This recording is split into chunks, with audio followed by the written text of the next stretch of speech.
CSK கிட்டேருந்து வந்த big அப்டேட்டுங்க. இன்னைக்கு மும்பைக்கு எதிரான போட்டியில் சிஎஸ்கே உடைய பிளேயிங் லெவல் அதிரடியான மாற்றங்கள் இருக்க போவதாக ஒரு மிகப்பெரிய ஒரு அப்டேட்டை வந்து நமக்கு கொடுத்துருக்காங்க.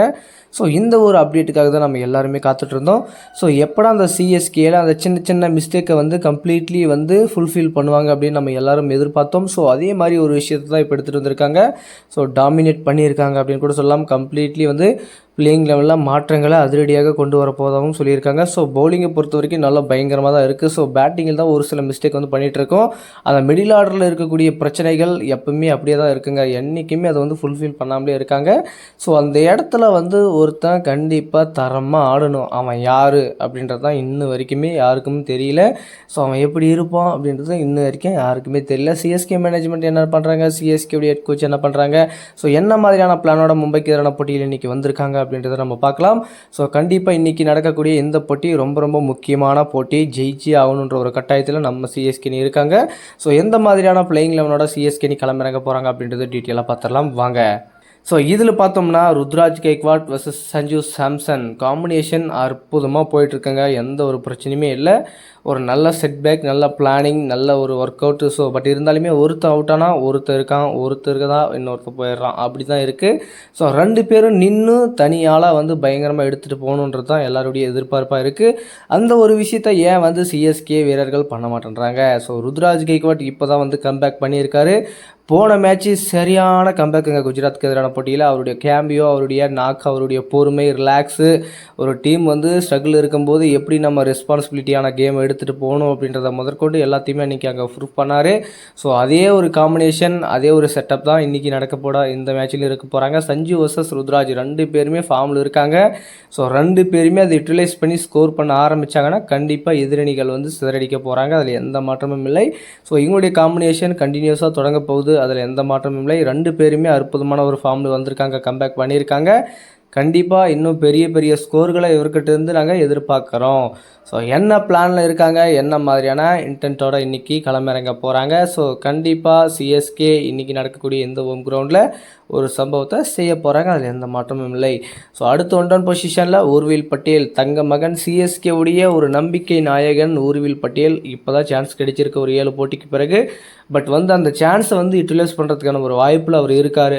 ஒரு ப்ரெஷர் மைண்டட். ஸோ அவர் மேலே இப்போ ப்ரெஷர் வந்து தூக்கி போட்டிருக்காங்க அப்படின்னு கூட சொல்லலாம். ஏன் அப்படின்னா அந்த இடத்துல சர்ப்ரைஸ்க்கான அப்போ விளையாட வச்சு பார்த்தாங்க ஒரு 7 மேட்சாக. பட் எதிர்பார்த்த பர்ஃபார்மன்ஸ் அவர்கிட்ட இருந்து கிடைக்கல.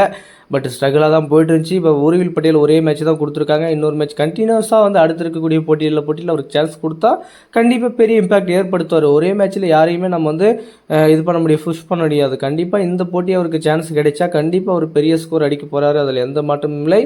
ஊர்வில் பட்டியலுடைய பேட்டிங் எப்படின்றது நமக்கு எல்லாருக்கும் தெரியுங்க. ஸோ அவருடைய அக்ரெசிவாக, அவருடைய இன்டென்ட் எல்லாமே எப்படி இருக்குன்னு நம்ம பார்த்துருக்கோம். கண்டிப்பாக இன்றைக்கி நடக்கக்கூடிய மும்பைக்கு எதிரான போட்டியில் கண்டிப்பாக அவர்கிட்ட இருந்து ஒரு பெஸ்ட்டான பர்ஃபார்மன்ஸை நம்ம பார்க்க போகிறோம். கண்டிப்பாக அப்படி ஒரு தரமான சம்பவம் நடக்கத்தான் போகுது. அதில் எந்த மாற்றமும் இல்லை. ஸோ அடுத்து பார்த்தோம்னா டெவால் பிரவேஸ் நம்பர் 4 அப்படின்றது என்னுடைய கொஞ்சம் இதாக இருக்குது. நம்பர் 4ல் வந்து சிவம் துபை வந்து இறக்குனா பெஸ்ட்டாக இருக்குங்க. ஒன்லி ஒன் சூப்பரான ஆப்ஷனாக இருக்கும். ஏன்னா அப்படி நம்பர் 4ல் சொல்கிறேன் அப்படின்னு பார்த்தோன்னா சிவம் துபையை பின்னாடி ஆட வச்சு அவன் மேலே நிறைய ப்ரெஷரை வந்து போட்டுட்டாங்க. ஸோ அதனால இந்த சீசன் அவர் எதிர்பார்த்த மாதிரி போகலை அப்படின்னு கூட நம்ம சொல்லலாம். இந்திய அணியில் அவருக்கு கிடைச்ச ரோல் வேறு, டிஃப்ரெண்ட்டான மைண்ட் செட் வேறு. ஸோ இந்த மாதிரி ஏகப்பட்டதாக இருக்குது. முன்னாடி ஆடினார், இந்த மாதிரி ஏகப்பட்ட விஷயங்கள் இருக்குது. ஸோ அந்த ஒரு விஷயத்த சிஎஸ்கே பண்ணலை. நம்பர் 6, நம்பர் 7 கீழே போயிட்டானுங்க. ஸோ அந்த 10 ஓவரில் வந்து அவர் ஆட வைக்கணும். அந்த 10 ஓவரில் நீ இப்போப்பா ஆடுப்பா நம்பர் 4ல் அப்படின்னு சொல்லி அவரை அனுப்பி விட்டுட்டு டெவால் பிரவிசன் நம்பர் 5ல் அப்படி செதுக்கி அப்படியே பர்ஃபெக்டாக வைக்கணும். அப்புறமா அவன் வரட்டும் பொறுமையாக, லாஸ்ட் 5 ஓவர் கூட வரட்டும், ஒன்றும் பிரச்சனையே இல்லை. அந்த ஒரு இன்டென்ட்டு சிஎஸ்கேனே வைக்கலை அப்படின்றது ஒரு வருத்தமாக இருக்குது. ஸோ சிவம் துபைவை ஃபினிஷிங் ரோலில் பார்க்குறாங்க அப்படின்றத கிளியராக தெரியுது. அவர் காட்டியிருக்காங்க அப்படின்றது தான் முக்கியம். பட் இருந்தாலுமே அந்த ரோலை அவரை தூக்கிட்டு ஃப்ரீடமாக நீ இப்போ எந்த ஓவராக இருந்தாலும் சரி, யார் எப்போ எப்படி போட்டாலும் சரி, நீ போய் உன் கேம் ஆடு, நேச்சுரல் கேம் ஆடுன்னு சொல்லி அனுப்பியிருந்தா மேபி சிவம் துபைக்கிட்டேருந்து நம்ம இதை விட பெஸ்ட்டான பர்ஃபார்மன்ஸ் சீரில் பார்த்துருக்கலாம். ஸோ இந்த மாதிரி விஷயங்கள்லாம் போயிட்டுருக்கு. ஸோ டெவால் பிரவேஸ், சிவம் துபையுடைய அந்த பிளேஸு இறக்குற விதம் தாங்க அங்கே மிஸ்டேக்கு.